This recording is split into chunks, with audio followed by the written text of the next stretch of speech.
We're all misfits. All right, you ragtag bunch of misfits. You're a scrappy little misfit, just like me. Biggest bunch of misfits I ever set eyes on.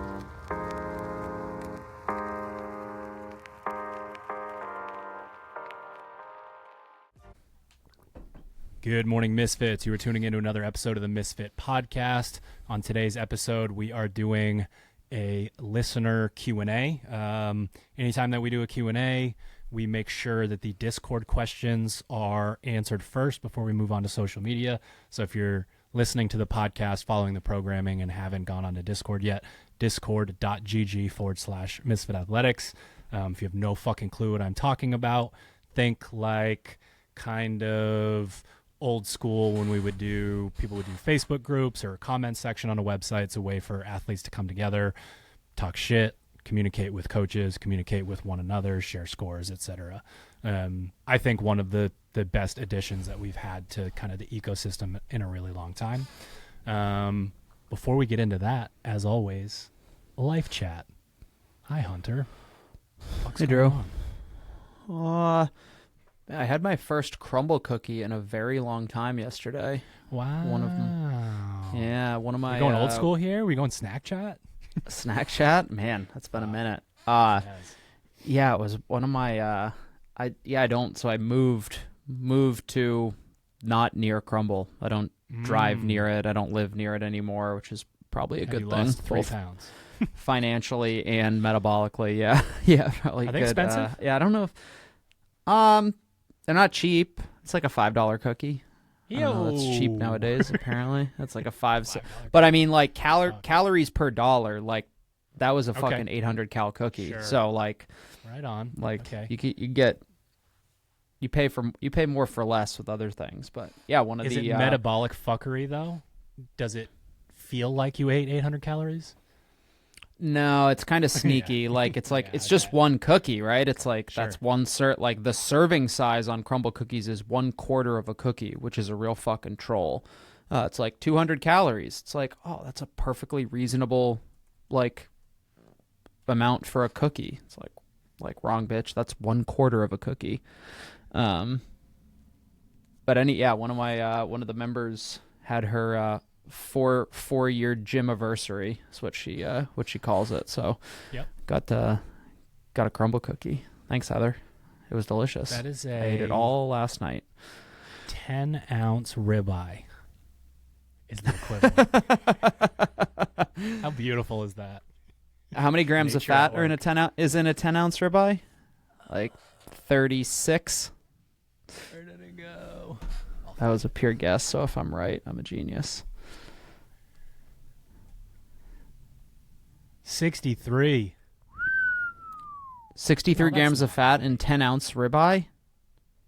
It says 291 grams of ribeye is 69 grams of protein and 63 grams of fat. Whew. That protein, though. Yeah, right. I mean, I know ribeyes are obviously a little fattier, but 560 plus 2, yeah.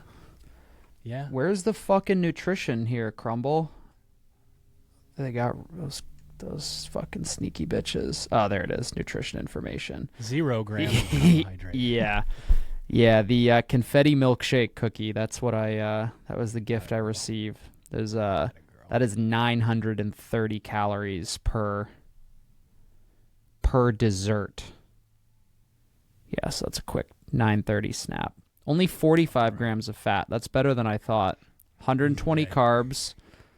120 carbs. That's serviceable for me. In one cookie? In one cookie, 120 grams of carbs. That is incredible. A lot of all-purpose flour. A lot of all-purpose flour and sugar in that bitch. I'm not even mad. And best part, 5 grams of protein. Wow. Yeah, she that cookie thick. She thick. Seriously. It's new with you. I don't think I have much for a snack chat. I gotta talk to the community about Russell Wilson. I need some help here. So Man, I wish I could. the could Steelers help.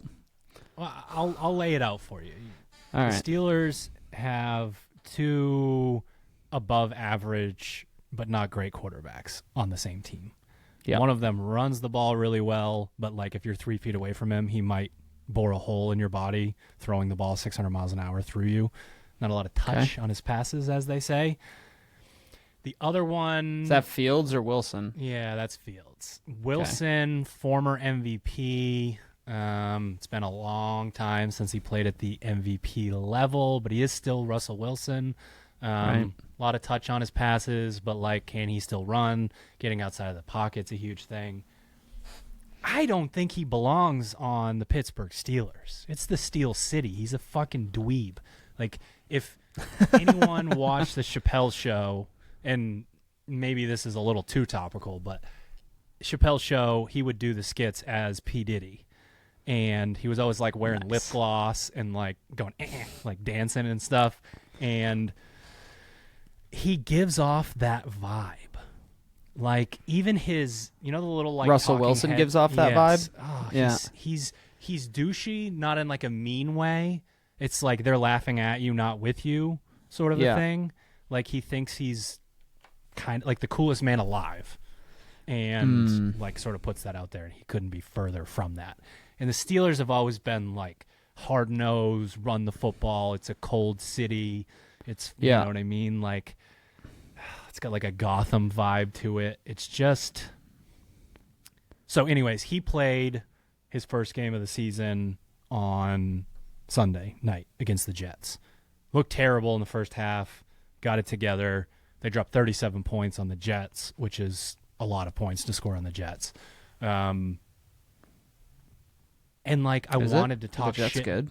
Or are the Jets not bad? They have good defense. Jets have a very good defense. Well, they did, I guess. They gave up 37 points to Russell Wilson in his first game in about a year. But I wanted to, like, people were giving me shit all week, especially a lot of my college friends or Broncos fans. They had to endure the Russell Wilson experiment where they paid him $1 gajillion and he sucked. So, like, they've been talking shit leading up to this. And I want to talk shit back, but I, like, can't because I don't like him. I don't want him to play. Right. That's tough to support. I don't know what's... I'm, like, if he ends up playing well, so do I need to get over it? Yeah, I mean, I think you not gotta my guy. you don't have to like him. He just like has when to put everyone up said fucking... Trump wasn't their president. Russell Wilson's not my quarterback. And it's Yeah, like, well, sorry. he kind of is. Yeah, he is your quarterback. You don't have to like it, but yeah. it's like you got to deal with it. Fuck, I need to make a T-shirt, not my quarterback. I'll get some. You'll sell that too. So I don't know how to feel about it. Like the Steelers have a receiver that's very good with the deep ball, and that's Russell Wilson's thing. He throws these fucking moonshots where apparently as the receiver, it's a lot easier to catch a ball against a defender when it's coming down because the defender can't see it. You can see it, and you can make a catch in space. If it's a laser, then you're trying to like reach around over the guy. He can see it and get in the way of it just as much as you can, sort of a thing. So like there's like a technique to the deep ball with how high you throw it apparently. And he's like, sometimes you're just like, where's he throwing that? And then it just drops right in the fucking bucket. 50 Lands in someone's lap. Damn. Yeah. When was he the MVP with Seattle? Yeah. Is he actually good, or was that team just good enough? Like he just was good on that team. Yeah. I mean, I remember him being. Oh, he's never won. Being good one he's time. He's never. What? He's never won the MVP? Interesting. I thought he had. Well, fuck. I don't know what the fuck I'm talking about. That make you feel better? Yeah. Now the Steelers don't even have an MVP quarterback. No. Yeah. I just don't know how to feel about it. But he won the Super Bowl, and I think it says the most productive year of his career was 2018. So we're a little removed from that. He's a little bit older. It's been a minute. Even like his cadence, like hearing his voice is bothersome for me. It's like nails on. That's the worst. He's Just like, I just don't like anything about you. All right, I've arrived at a conclusion. I don't need any advice. He's not my quarterback. I will report back on whether he becomes my quarterback. You're welcome. You're welcome for the help. Yeah. All right. So Q&A episode, question number 1 from Discord, from the Seamus. Right now, I'm not planning on doing the open. I'm trying to embrace the process of just improving on my own fitness, even knowing I don't have that sort of rabbit to chase of the open once a year. Any tips or suggestions for continuing to practice what we do without having an end goal? Those two ideas seem mutually exclusive to me. You don't have... I want to make progress, but I don't have a definition of what progress is. I want to get better, but I don't have a definition of what better actually means. I want to continue to practice without having a target to practice towards. Yeah, I mean, there's so, I hear advice in yes, what you're saying, I think like creating targets has to be part of it. Has to be part of it. Like, what is so progress? maybe that any tips or suggestions to continuing to practice, like, well, with it, I mean, the question says do without having an end goal. The answer is you need to have some sort of goal. Otherwise, you're just going to kind of walk around in circles. I think that goal can be whatever you want, obviously, whether it's, whether it's in a specific metric in the gym, if it's like, hey, I want to sustain the same level of fitness I have, but only work out 1 hour a day, something like that. But I don't think, I mean, I guess you could just continue to just do the workouts. But I think to me, it's like where are you headed? Just going to start walking aimlessly in a random direction and see what happens. That's my critique of the question. Yeah. So for me, I'm picking pieces out of this. There's a point in time for a lot of athletes where you get into the gym, you get into CrossFit, the way to continue to get more and more of the thing that's fun for you in a way is like, oh, this isn't fitness anymore. This is competing. And then you get to a point where you're like, did I like mean to become a competitor, or did I just want like more community, more, time in the gym, like that sort of thing. And like, I personally continue to want to be stronger, fitter, more skilled, flexible, whatever it is, and I don't participate in the open. And for me, it's more because I would hurt myself if I did it. But I think I identify with the like, okay, then what is the thing that I'm trying to do? And then the other piece is he used the word end, and that stuck out to me the most, right? Like, so many people, I mean, you would be a great person to speak to this, Hunter, because you continue to get after it, and like, end goal doesn't sound like the right word. It's like, when would this end? Like, I've decided that constantly varied functional movements performed at high intensity is going to like give me longevity, so I'm going to continue to do it. So your end goal is what? Don't die? Like, you know what I mean? That's funny. I was literally going to say like, the end goal is like, don't die sooner than I have to, Sure, it's like, right. So I think, to me, those are the two things that pop up. And for me, I have to have these little nuggets laying around. I got to have I want a strict press 225. I got to have I want my FTP test on the bike to get up into the, mid to high 200 watt range, things like that. Like, that works for me. I personally need that. It's a way to hold myself accountable. When I feel like I'm working out for GPP and like my fitness just exists somewhere out in the abyss, I lack the level of motivation that I do when I'm a little bit more focused.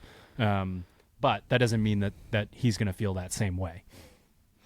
Yeah, I think, I mean, it probably goes, you made an interesting point, and the first part of the question says, right now I'm not planning to do the open.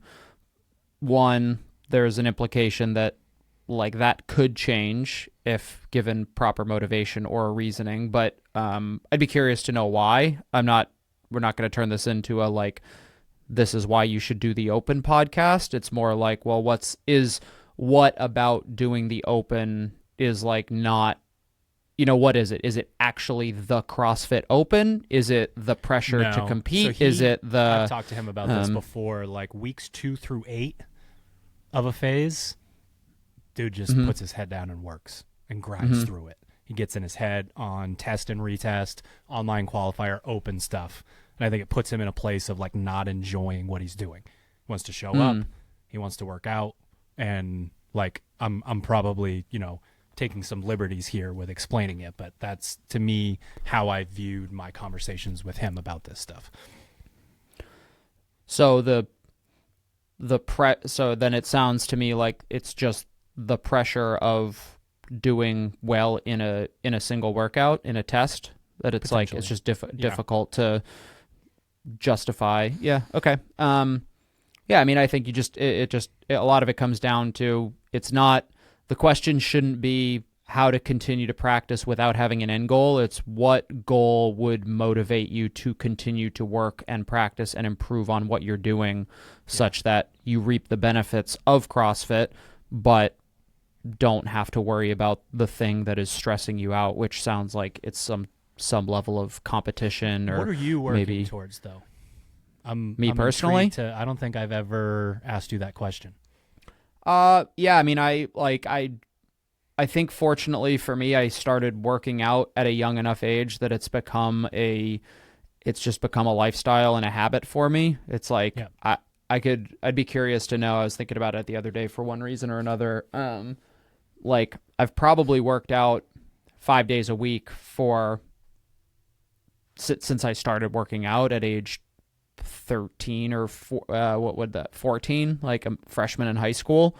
So the last like well over 50% of my life, mostly just because it's like I enjoy it, and the benefits are like, I think part of it's a little bit more personal with my family's, like the genetics of the family of the little family that I have left. Sounds kind of dark, but like most of my family on both sides have died from some sort of chronic disease, not particularly like, I guess a lot of them are pretty unhealthy. Mom's side has a lot of alcoholism and just general kind of like poor health, poor lifestyle choices, that sort of thing. And that's not to blame them. Every generation has their own thing. And same thing kind of on my dad's side. And I had 2 grandparents who went through the Alzheimer's thing. And I think that terrifies me a little bit, to have that sort of genetics. Yeah. But we're also learning a lot about what, like just things we can do to avoid that. And it's also becoming pretty clear that chronic disease, like CrossFit knows how influential diet and exercise can be on like just standard chronic diseases, like, heart disease, cardiovascular disease, all that sort of stuff is highly preventable. But it's even like, they call Alzheimer's type 3 diabetes now. Yeah. It's effectively just a branch off of poor metabolic health. So I think that combined with just like the fact that it's part of my life. I don't like the idea of not being physically capable of doing things. There's something probably in that too, being like a self-sufficient human. But and CrossFit's just, I think it's the most effective way to do that. It's also I wrote this and I wrote an email series to the members about the 100 words of fitness, world-class fitness in 100 words. And one of the justifications I have for CrossFit is that you do it for life. It's like if you go to a personal trainer, you buy personal training or something like that, and they're like, I want you to build me an 8-week program or something. It's like that. Okay. Your CSCS is going to build you an 8-week training program. And then it's like, well, then what are you going to do?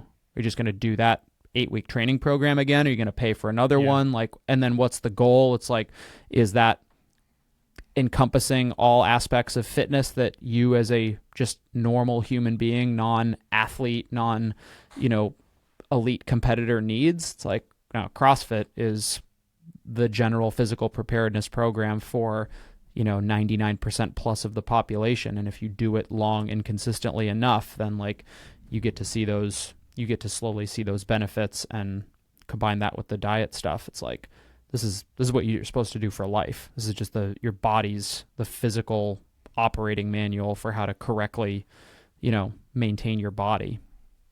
That's how I think of CrossFit. Yeah, that's like a bit of a mic drop there. I have no additional comments related to that. I think excellent, that's fantastic. a very interesting way to look at that, and probably something that a lot of people that aren't trying to compete should, explore as a thought exercise. Yeah, and I mean that was the impetus for CrossFit, right? It wasn't the CrossFit Games that kind of took the CrossFit community by storm, but the underlying rationale was still the health benefits. Yep.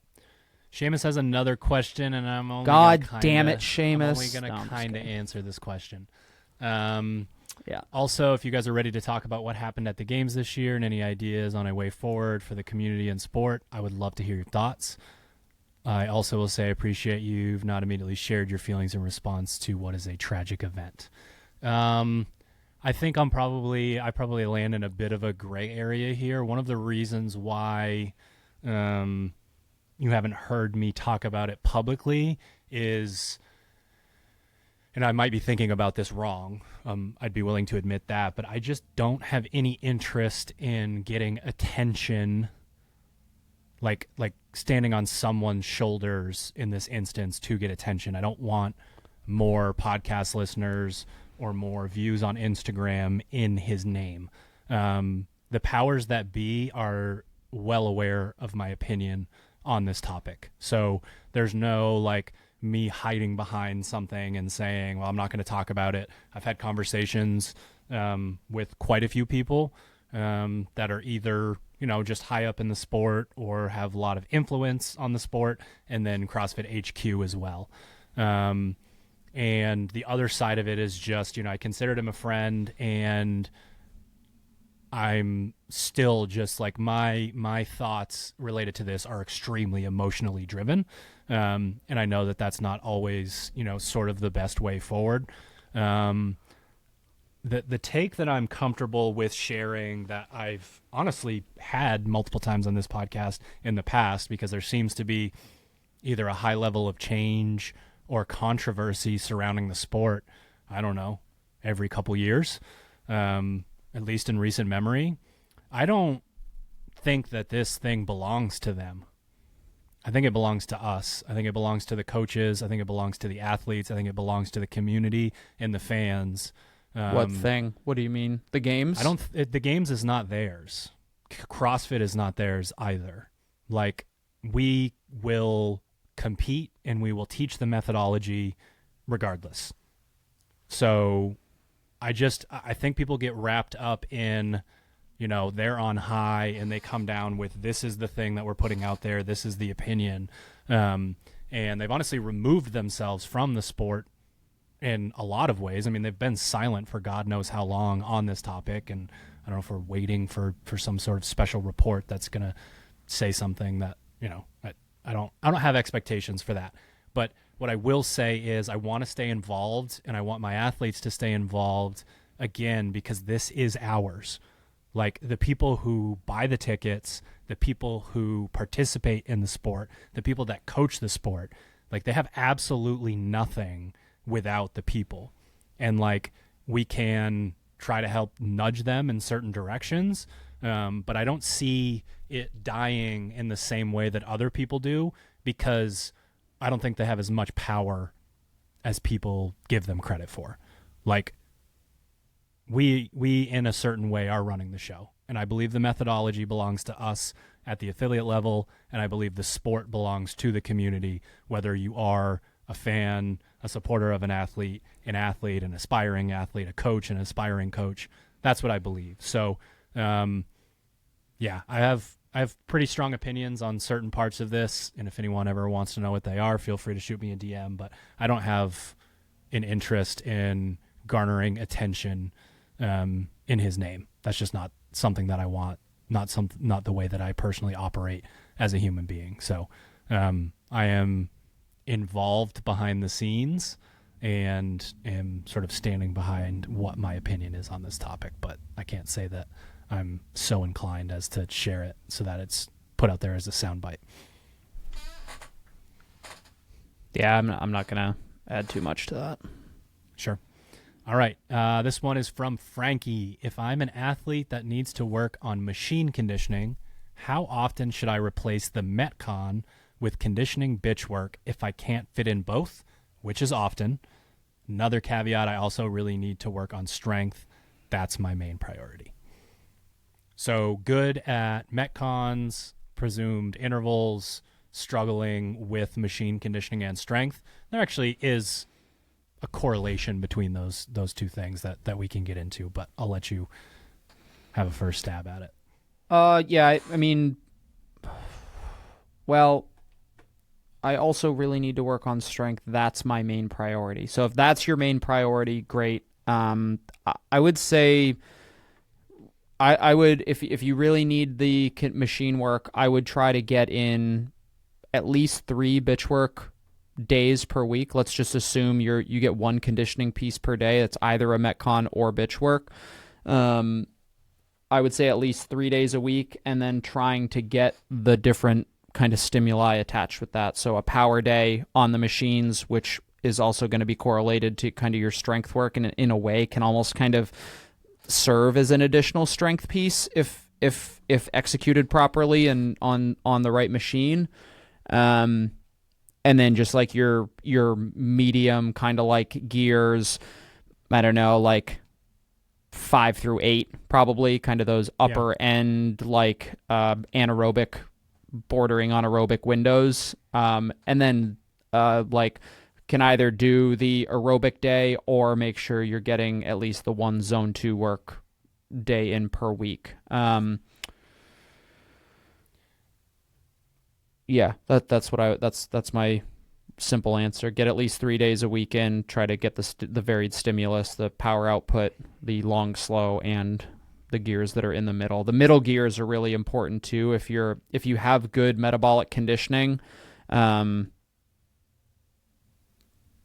no, it's like I'll leave my thought there. Yeah, it's Sure. just that dead zone for sure. Yep. So yeah, that's where I'd land on that.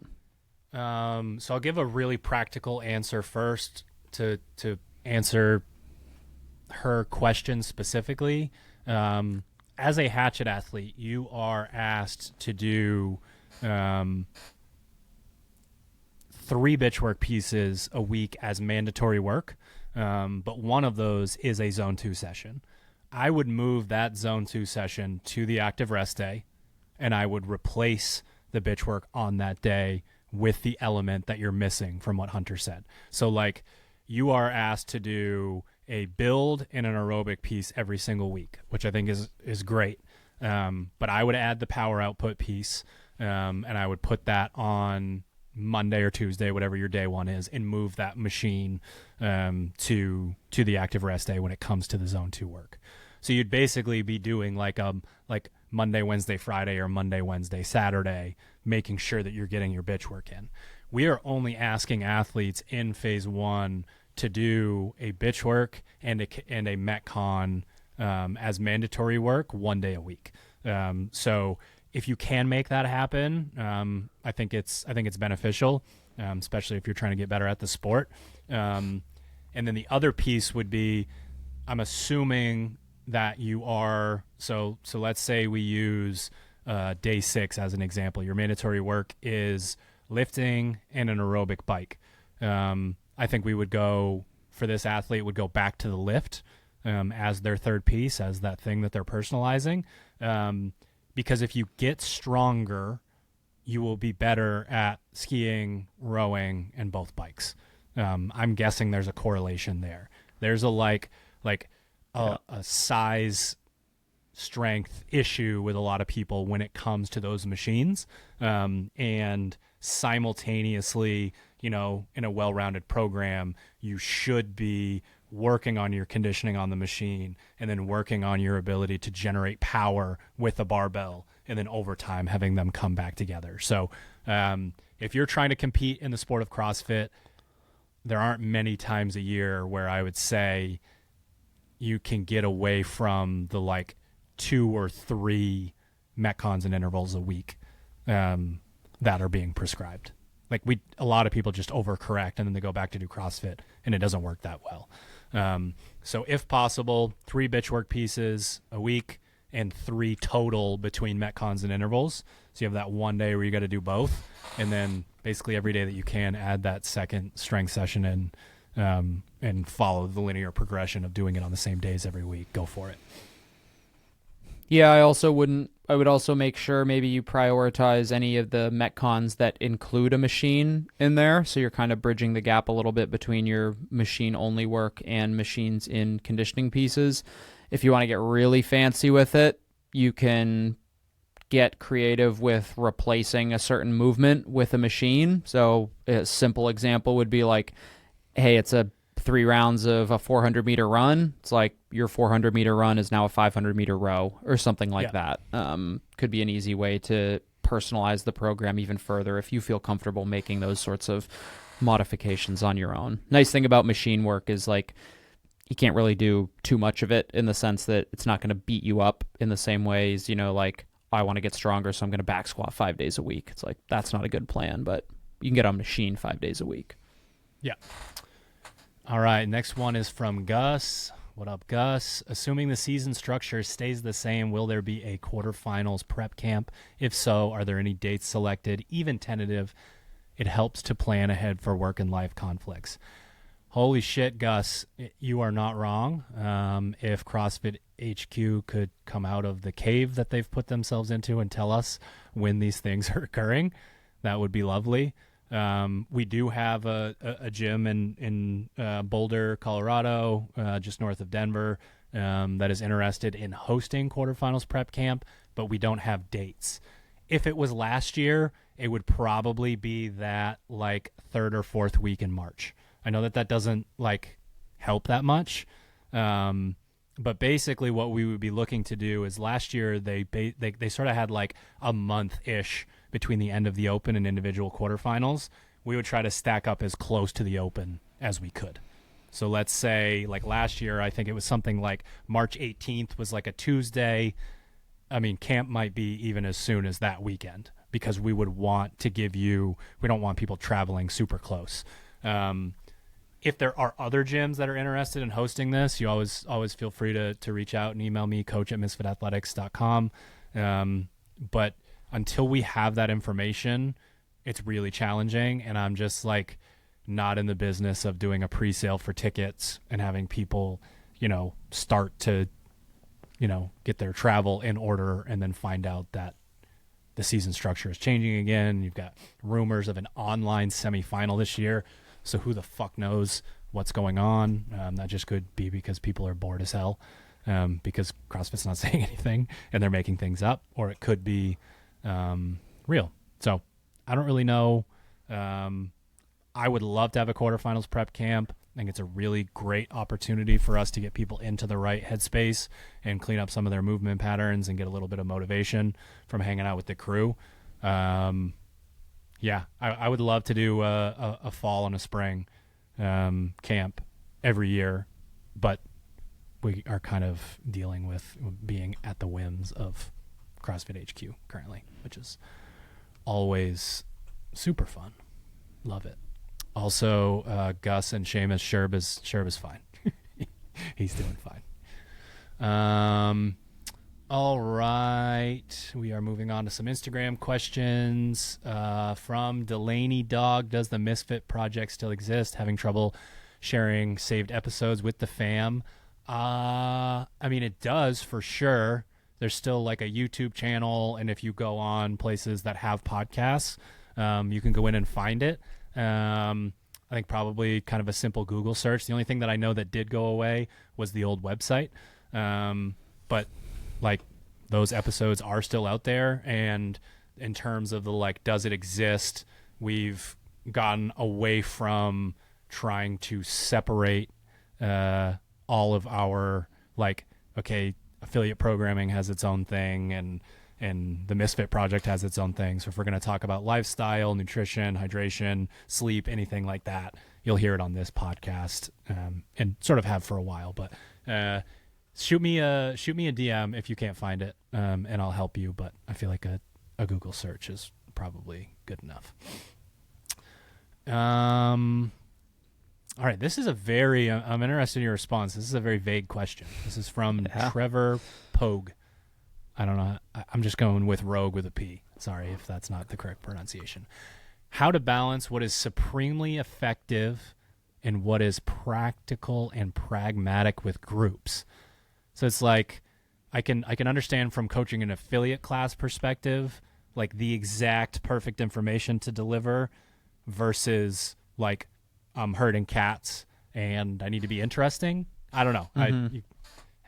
You have the fucking honor of answering this question first. Okay, I'm going to just, whether or not this is what he meant, because it's vague enough, I'm going to assume that this is referring to, let's say, an affiliate with classes. And if it's not, you can DM Drew and he'll relay to me. But,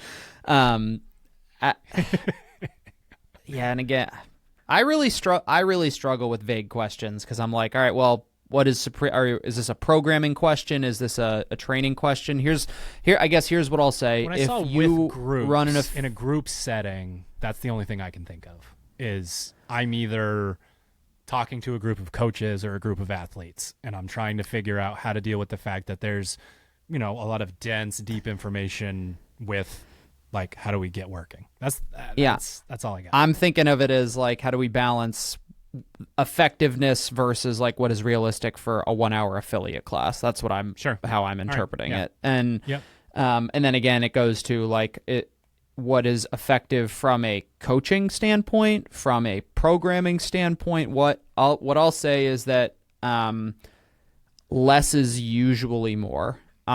If you rely as a coach programming for your gym, if you rely heavily on making sure that the class is filled with the thing that is programmed and written on the whiteboard, odds are your members are not getting as much value from a coaching perspective, from a and also from a long-term efficacy perspective of effective programming and training. So an example would be like, hey, we're going to back squat. We're going to do a 5x5 back squat and then a short Metcon to finish. And it's like, so in theory, we can jam all that shit into 1 hour. We can do it. What is the long-term, like, how long can that go, right? And if every single training day at your affiliate has 2 components to it, or maybe the occasional one really long workout or something like that, odds are you're missing certain elements of what constitutes a GPP, general physical preparedness program. And it's also, from a practicality perspective, it might be practical once, but it is not practical for months, for years on end, because members are going to get hurt. Members are going to, again, like, if we're trying to do all of those things, then the odds are that members are not getting warmed up effectively. They're not being coached effectively. And that's what's going to end up leading to, like, I'm injured. So I warmed up for 8 minutes or 8 seconds on a bike. And then I got to, I had 5 minutes to build to my 80% back squat. And then it's like 5x5. It's like, we have done both models of that at our affiliate, and I promise you the one that we're doing now, which is like, we're actually going to spend like 20 minutes warming up and then 5-10 minutes working on a barbell, and then the last 30 minutes of class are there to finish that 5x5 back squat, and that's the only thing in class.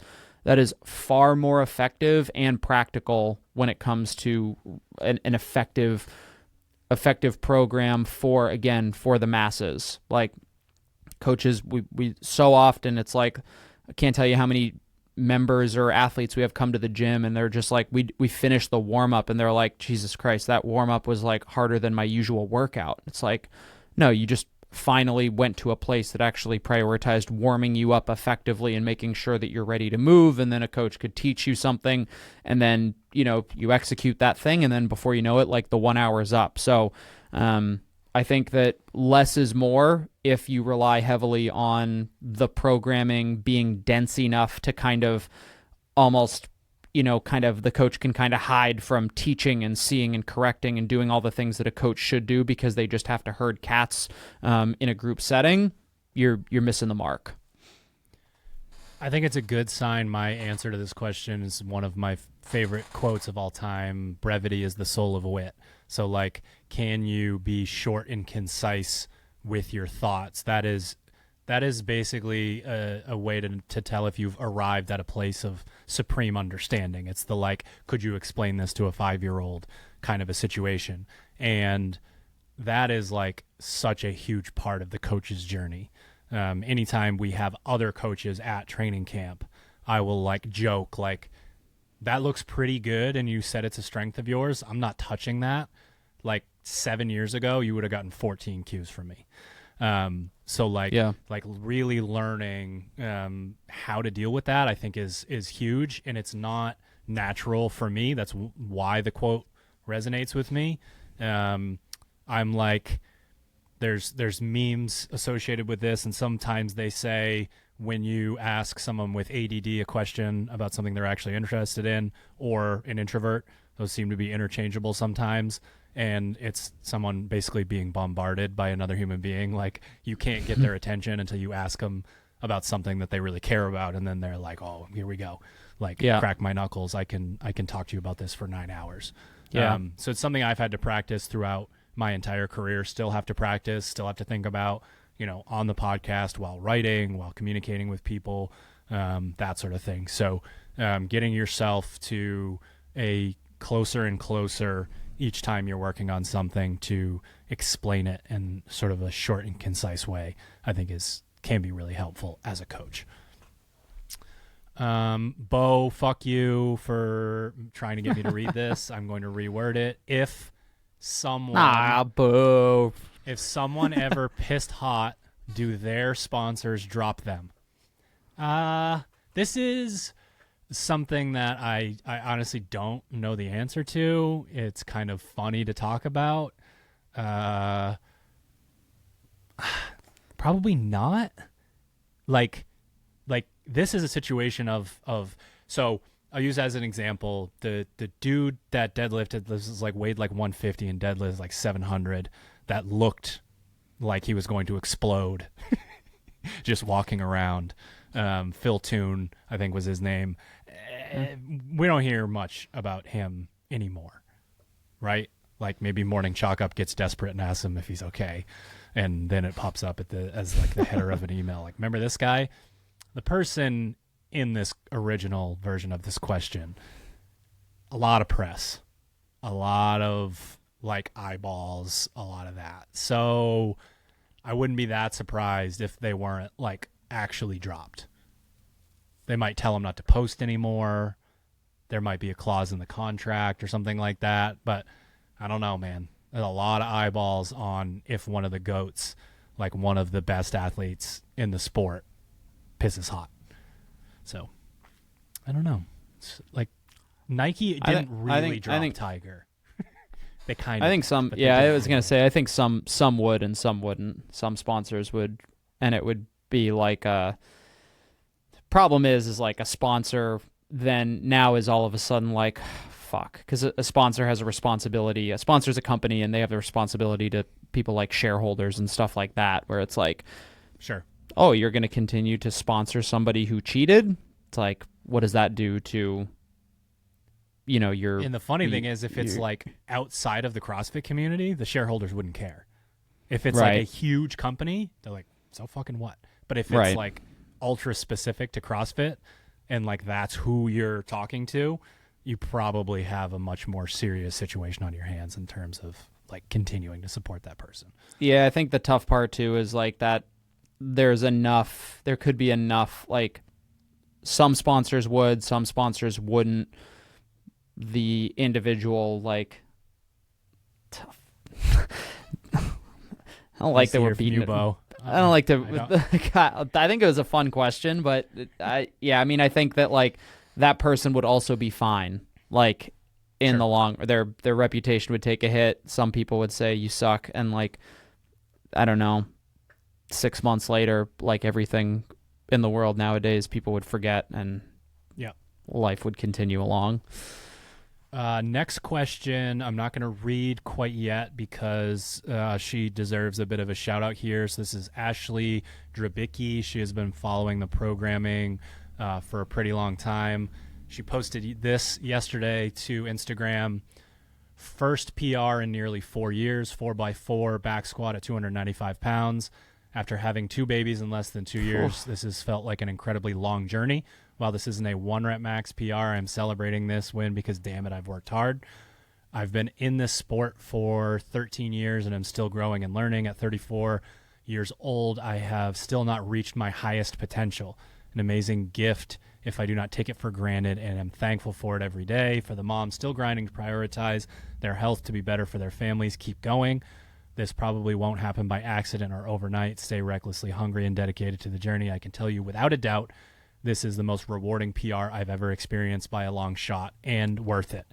That's fucking awesome. Like, yeah, that's sick. Just knowing, like, everyone's always talking about the genetics, and I've gotten everyone who's ever had the conversation with me to admit that they've never met a human where they were just like maxed out. That's it. There's no more growth. Hit their genetic potential. Like, it's not possible anymore. Right. So, I love that people that take responsibility for, they don't do the like must be nice bullshit. Say must be nice when Hunter waxes him in a workout and he just said he's worked out 5 times a week for fucking 20 years or something. Like, yeah, get fucked. It's not a, I was actually going to be nice. Draw a little like parallel to that. It's like, just at, what'd you say, 12, 13 years?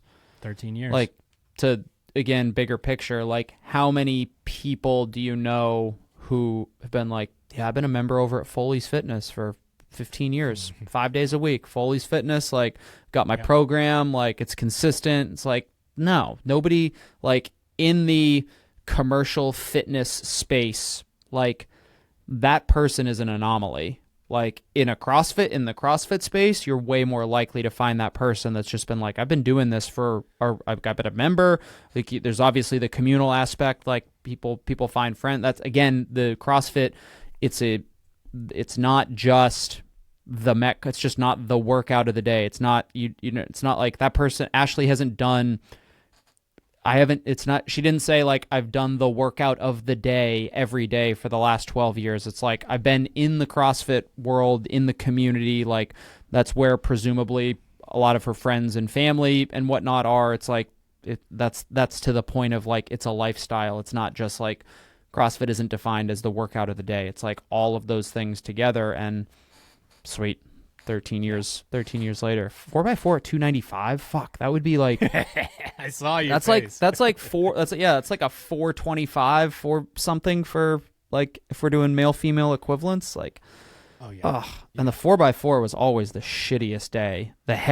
Like toward the end, the 4x4 at like 92.5%. It's like, God, what the fuck is this? Like, and the funny thing is, there's been like definitely a parallel for me. She has been posting almost like a journal of like, how is this volume squat program going, and the ups and downs that you have throughout it. Like, on this day, this was damn near impossible. So adding weight's not going to be possible. And then you add weight and it's easier, and you're just like, what the fuck is happening? Yeah. And there's like her having the when in doubt zoom out, having her long-term mindset is probably what like creates a foundation for like, fuck it, let's just go do it. Like, I'm not sure that I can, but I'm going to try to do it anyways, and we're going to see what happens. So I thought definitely worthy of a shout out there. So her question, you alluded to a bike, pace, and heart rate zone 2 goal for semifinals in games athletes, recommendations for all machines. I have a extremely specific answer to this, because do never, ever, ever compare your zone 2 sessions to another human being. Don't do it. The only way to do that is to be like, did you spend this much time at this heart rate? Me too. High five. We did it. Community. Boom. Done. Now, what I was trying to allude to, and forgive me if I said that it was in your zone 2 sessions, is a goal of wattage for your FTP test. So that would be something that we could use. How hard can you go for 20 minutes on a machine? The C2 machines, I would say you are approaching semis and games level when you're at the 200-ish watts, 2-minute-ish per 500 pace. Like a woman being able to flirt with that sub 20 2K okay. On any of those machines is great. 5K. Now, the problem with this question can be, how tall are you? How much do you weigh?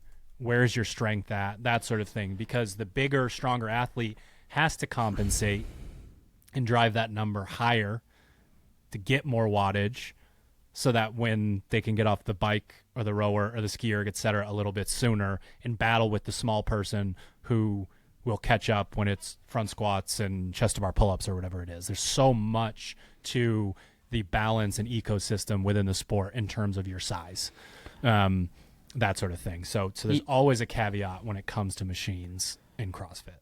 Yeah, I'm going to caveat your caveat.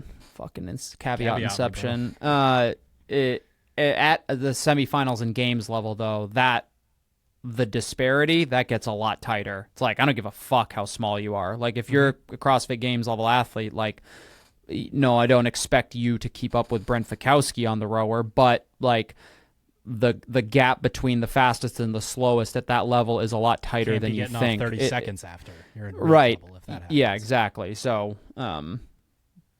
regardless of your size, like, there is, like, sure, if you're a little bit smaller, like, sorry, you got a little bit more work to do. Same goes for the big guy in burpees or chest to bar pull-ups. It's like, if you're a big dude, you might have a little bit more work to do there, but at that level, there's not as big of a spread. Test for the running, semifinals games athletes, I like to see all 3 miles on that under a 10-minute mile. And I know that sounds absurd to say as a test, because obviously you could go run those 3 miles much faster, but it's just an expression of your aerobic ability. So if we can get solidly into the 9s when we're out there jogging miles, there's a pretty good chance that that's going to translate down.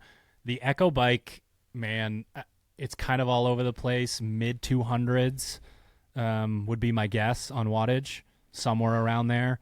A smaller slow twitch athlete typically gets over 200 watts, but it's like 210. For an FTP test or a MAF? Yeah, for the 20-minute test. Or MAF too. Okay. That kind of thing. So there's that, like, 242 watts, I think, is like 5 calories or 5 seconds a calorie, something like that. That would be a territory that you would want to be flirting with when it comes to that test. But we definitely need more data when it comes to this, because not only do we not have the mountain of data like we do with other machines, it is all over the place due to lack of athlete IQ on the Echo Bike.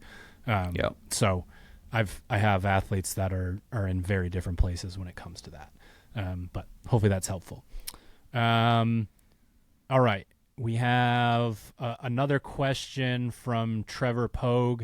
It is also somewhat vague, but I think talking about culture is an interesting topic, and I have a kind of a general answer to this.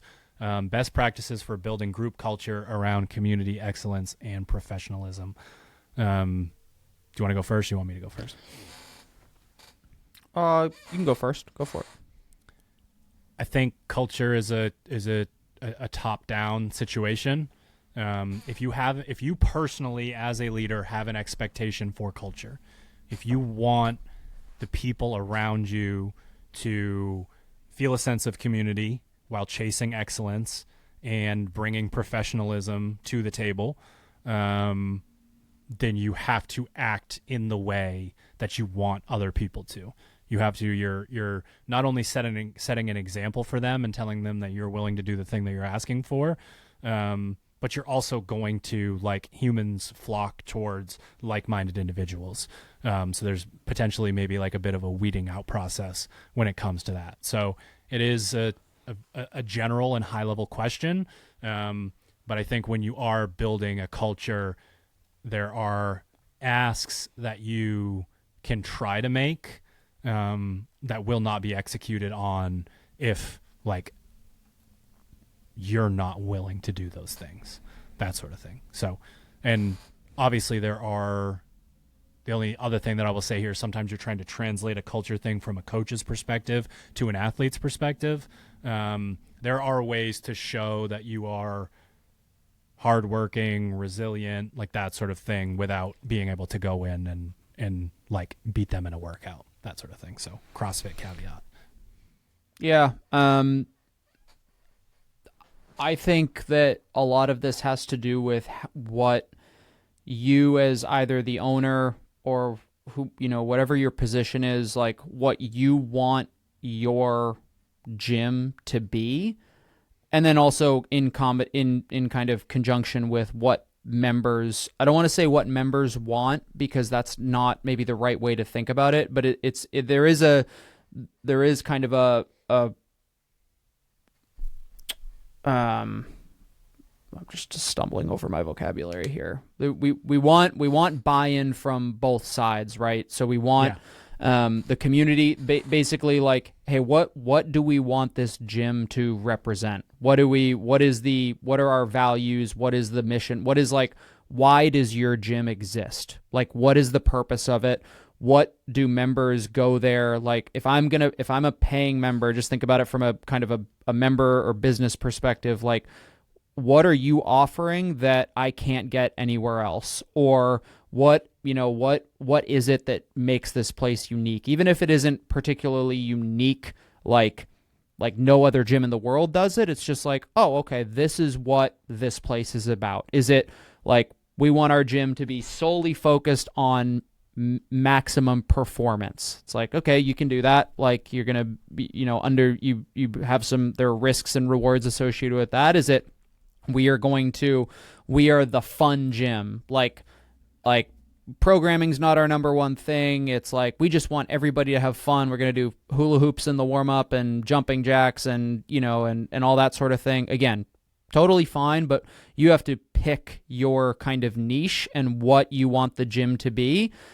You get the team on board with that. You make sure, like, members understand, like, hey, when you come to this gym, this is the service that we provide. Coaches, this is the service that we provide members. So like, when somebody comes in, that is what they are expecting. And then the professionalism, all of the excellence, that sort of thing kind of falls into place, because you are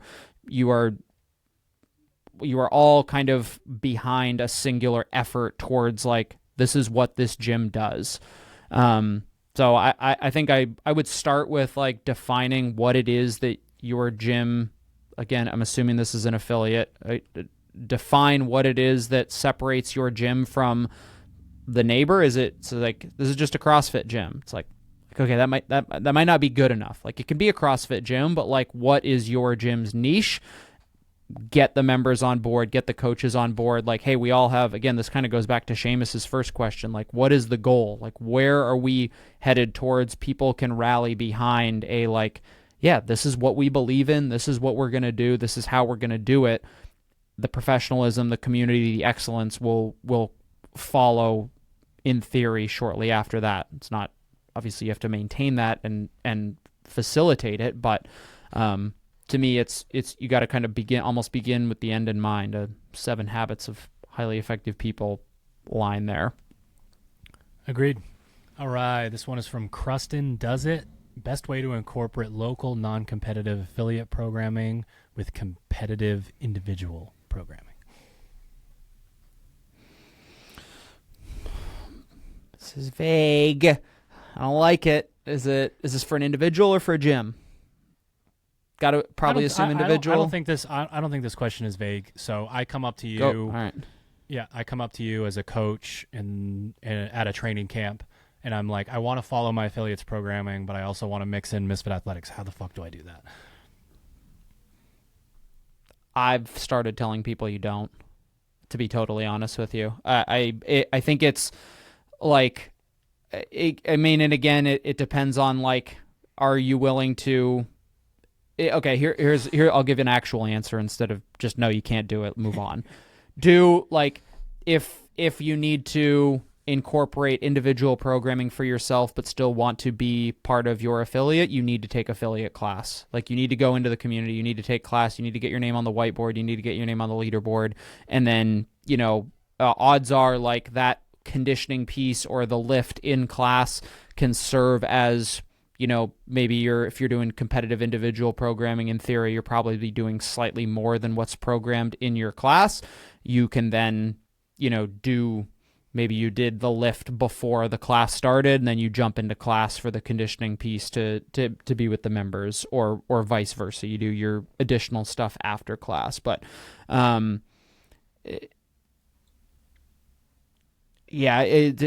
say, like, imply that, like, I want to incorporate my affiliate programming indicates to me that you are either a coach or an owner who knows that they need to be involved in their affiliate but has individual competitive aspirations. So that's, I would say, you know, you need to be out there on the floor sweating with your members, and then you can do your additional competitor stuff afterward. Before, maybe you make minor modifications to it so members don't think that you're just kind of doing your own thing in the middle of their class.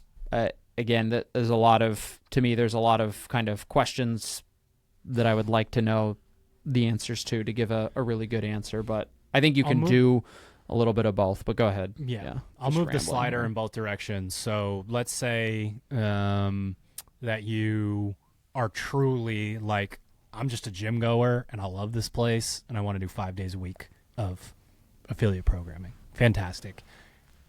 With Misfit Athletics, you have to know how to read the tea leaves with the program.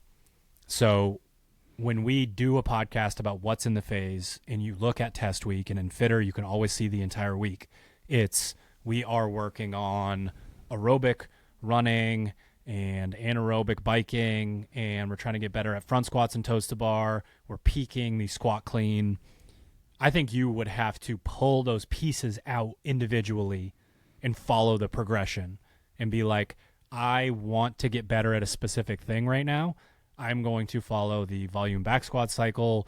We're peaking the squat clean or the snatch.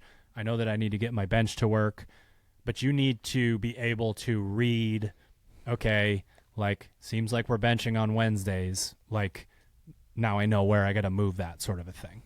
So that would be that instance. And then as we work our way backwards, I'm doing it 3 days a week. You can probably find 2 solid days of programming in Hatchet with the open athlete instructions that'll still give you just, again, a little bit more sport specific than an affiliate class. And I don't know why you would ask this question and go to 1 class a week, because that would sort of be the opposite question. Like, how do I mix a class in while I'm on just fucking do it and don't overthink it would probably be the answer, which I think is totally fine. But the difference between a true affiliate, if it's programmed well and coached well, you should have a very well-rounded GPP program. And if you're trying to be a competitor, it seems like you would be if you're asking this question, then you need to ask a competitive program and coach, how do I get better at, like, 1 thing or 2 things or 3 things, that sort of deal. But if it's aimless, there's really honestly no point. That's not going to fit. Misfit affiliate programming has a competitor extra. Yeah, I was gonna promote that a little bit, but yeah, I would also say, like, if the affiliate programming you're following's like, it's bad, that's one thing. Honestly, like, I don't know how many. I guess there's probably a lot of bad programs out there, but, like, how hard you try is the variable, right? It's like you could write Fran up on the board. If it takes you 22 minutes to do it, it's like, that wasn't Fran.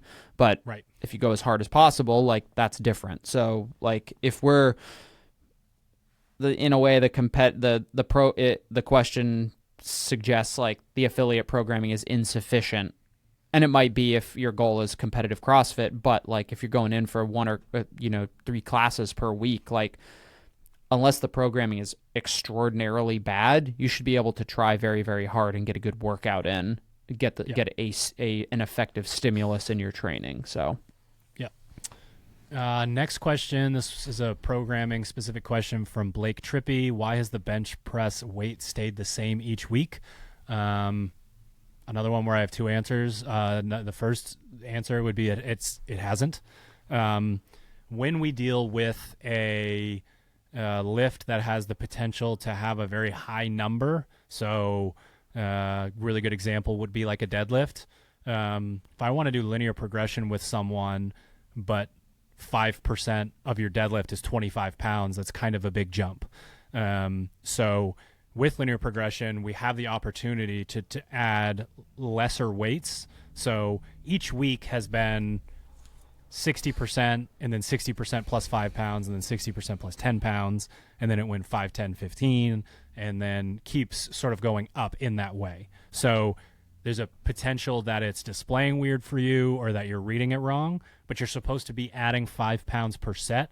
And then on certain weeks, adding more, depending on where you're at. The other answer to this question would be another way to get linear progression is through the AMRAP set at the end. So I could use the same weight and still get linear progression. I could go 60, 65, 70%. My max rep set is at 70%, and I got 12 reps and then 13 reps and then 14 reps and then 15 reps. So linear progression isn't always about changing the weight. It could also be adding sets or adding reps. So just something to potentially keep in mind, but make sure you're looking at, it says 10 at 60 plus 5 pounds. You have to add 5 pounds to that, and then it'll be at 10 and then add 15 and so on.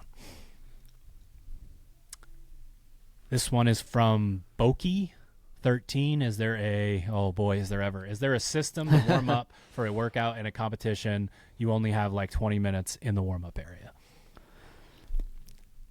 Why do you only have 20 minutes? Is my first question. So like, here's what I'm gonna say. You're probably not gonna. Are you gonna get effectively warmed up for a competition event from 0 to fully prepared in 20 minutes? Like, I mean, I could scrap something together. You're not gonna like it, and you're probably not gonna perform very well. So I'm like, why do we only have 20 minutes? If you only have like 20 minutes in that specific warm up area, you can do a whole lot of shit that is not in that warm-up area, and I'm guessing you can get there. You can do anywhere. Yeah, like getting your heart rate up does not require a single machine. Jogging, burpees. I had an event with Kelly at the Masters CrossFit Games where the warm-up area, which we shit on for an entire podcast a couple of months ago, was dog shit. And we also did not want to walk back to the hotel gym, which was option B, and we just she was just in a giant confererence area of a giant jogging, venue. It's just walking lunges, she was just burpees, jogging. She just double exactly. We had the jump rope. It was shuttle runs, and it was 9 minutes. It was the same, 3 minute, 3 minute, 3 minute, or the heart rate based warm up where you just kind of increase your effort overall, like throughout. So I'm going to assume that you only have 20 minutes in that warm up area. It's like, do all of your heart rate stuff, your activation stuff, any mobility stuff that you have to do before that, and then when you go into the warm-up area, now you're ready to roll. You're ready to start moving an empty barbell, getting on the pull-up bar, getting on rings, whatever it is. But if you're trying to cram an entire 0 to ready for an event warm-up in 20 minutes, like, you're doing it wrong. We got to do some stuff beforehand. So if your warm-up area access is limited, we got to get a little bit creative. Yep. So practical answer here, we spend anywhere from 12 to 15 minutes on machines broken up into 3 sections where you could switch machines if you want to. You don't need to, but you're starting at a very low heart rate and working up towards like a zone 2 heart rate, and it should take you that 12 to 15 minutes to do so. Get the right blood flow that we're looking for. Then we would go into like activation, mobilize, make sure the movements themselves feel good. I like, before anything else, like sort of a merry-go-round of like a couple of these, couple of those, and you would be, say the movement was weighted, you would go body weight and then halfway up towards the weight you're supposed to use and then fully up. But you're basically just working through a very low-intensity version of making sure all the movements feel okay. And then if it is a extremely like gas tank, high intensity workout, we'll do a little primer. But again, you don't need much for that. Like, you could literally go run like a 200 or a 300 at like 80% capacity, and there you go, you've done your primer. So like a primer that involves the movements is great, but it's not entirely necessary. We just want that first intense heart rate spike to happen in the warm-up area, and then when they corral you for 9 hours, your heart rate comes back down, you're good to go, and then you go back out there. KCK121, love to hear input on injury setbacks. I think I might have. Go for it.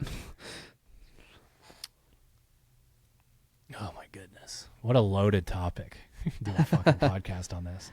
I think the expectations that you have as you're coming back from an injury and you're working through things have to be like your fitness level and what you're working on needs to be put off to sort of one side, and then you're working specifically on rehabbing an injury and like taking it easy where you need to on the other side. So what I mean by that is one of the beautiful things about working at a CrossFit gym is I can go out there, and regardless of whether it's my shoulder, my knee, my back, my elbow, I can put myself into any stimulus that I want if I can get creative enough. Like I've never felt like I can't go out there and get myself to achieve any stimulus. So that's what I make sure is possible. And then I'm doing the accessory work that I need to, the stretches that I need to, all of these other things. If I continue to go, oh, I felt okay today, and throw that thing right back into intensity and like test it under intensity and then get the injury set back and go back to it, that's a recipe for disaster. So I like literally like my goal is to stay fit on one side and be healthy on the other side, and I try to separate those things and do what is necessary to achieve them both, but I really try to make sure that they're one's on one side, one's on the other. Yeah. I've gotten to the point where like if I get injured, I can generally tell, one, what the severity is, two, what like actually might be the problem. And instead of like the daily like oh man, my hip, the groin pull that I had, I wonder if I can back squat 24 hours later. It's like, stop that. You're an idiot. Yeah. Like what I like to do is like, okay, what are the things that I definitely cannot do right now? And just be like, okay, like those are off the table. In a lot of ways, the unknowns of like, I don't know if I can do this movement. I don't know if I can or can't. Like I try to kind of immediately be like, nope, any squat movement, lunge movement is currently off the table for me. Like sucks, but this is but what that does is like, okay, so these are the things I can't do. What that means is like, okay, these are the things that I can do. For me, anytime I get hurt, I'll almost always really heavily lean on zone 2. It's like perfect. Another time a year where I can just hammer a lot of maybe I'm doing like 3 times a week of zone 2 instead of what I typically do of 1 for right now. And that whatever machine that is. And I can watch Game of Thrones at the same time. Like, hard to beat that. Okay, if it's a lower body injury, we can prioritize building some upper body strength, pushing and pulling. And again, like, if you have a little bit of wherewithal, I don't even know if programming knowledge is the right term, but just a little bit of creativity. We've talked about this a lot. Like, the stimulus is more important than the movements themselves. Just because you can't back squat or you can't squat because your hip's bothering you or whatever doesn't mean that we can't, hopefully maybe we can go hard on a bike. We can still get a power output type stimulus. We can still use machines to our advantage to get, the various gears of, aerobic and anaerobic gears to make sure our fitness stays high.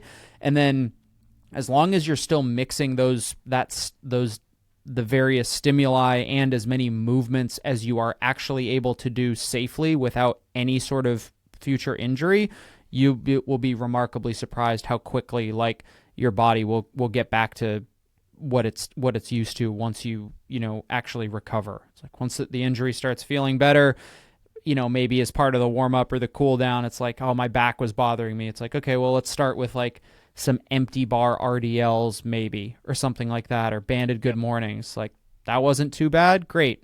Maybe in a week we do a couple kettlebell swings, see how that goes. And we just slowly reintroduce those movements outside of intensity, keep them out of the Metcon, just like allow your body to recover. Your priority should be letting your body recover, and then use what you're able to do to achieve the stimulus that we're after. And you will be remarkably surprised. Like, you could be out for months, and you'll be surprised at how quickly you get back to where you were at before your injury if you're smart about it.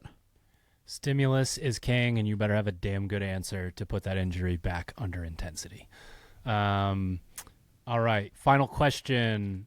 Some of the names, it's tough to know where they first and last begin, so I'm just going to say Noah Avaknin, and I don't know whether that's what this is supposed to say. That was pretty good. How many times a week should you practice a skill that you want to develop? Hunter, what do you think? We are going to do an entire podcast on this soon, so we don't have to go too far into the weeds. All right. It depends on the skill.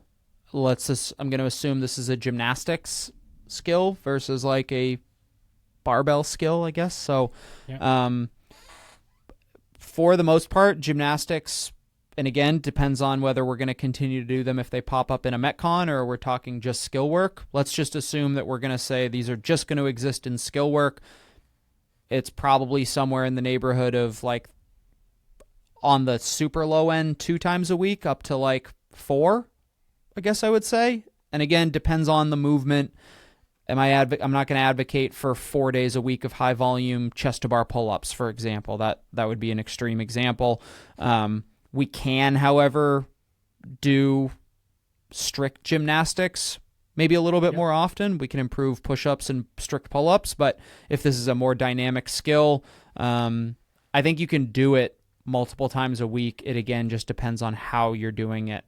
You've worked with people on muscle ups, and it's like, I can get you doing fucking ring swings eight days a week. You're going to swing on the rings 8 days a week, but that doesn't mean we're going to do 100 muscle ups a day for every day of the week. So, I think I would say in the 2 to 4 range is perfectly reasonable. It depends on what the movement is, and then just making sure that you're not accumulating so much volume that it's going to detract from other areas of your fitness or get you hurt.